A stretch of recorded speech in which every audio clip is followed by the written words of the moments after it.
u těch předkopů je hrozně důležitý, abyste si nastavili ten pivot, ten kloup, tam, kde máte koleno.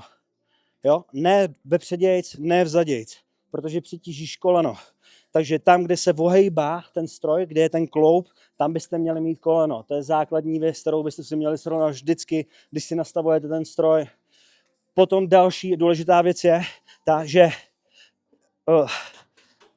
ta opěrka, která je samozřejmě na holeni, by neměla být úplně nízko, protože je to jako, představte si, přetížíte zase koleno, je to jako kdybyste nosili krabici a tu krabici se drželi hodně před tělem, přetížíte nebo odserete bedra, jo, tím tlakem. Když dáte blíž tu krabici tělu, bedra netrpí, je to stejný s kloubem na koleno.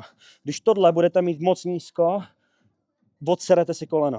Dejte si to vejš, pokud to půjde na ty holeně, tak aby byl ten tlak hezky na těch stehnech a nepřebírali ty kolena. Když jdeš do těch předkopů, srovnej si kolena, kyčle a kotníky do jedné linie, špičky hezky rovně, přitaženější ke kolenu a všechno udržte rovně. Ne, aby se to rozjíždělo takhle. Srovnat, být pevný, zamknout se a do plný kontrakce až úplně nahoru.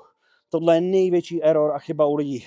Mají malý rozsahy pohybu a dělají z toho full body trénink, dají tam hlavně těžkou váhu, vytáhnou to takhle, ale nepřicházej o tu nejdůležitější fázi, kterou vlastně nabízí předkopávání jako jediný vlastně stroj v celém fitku.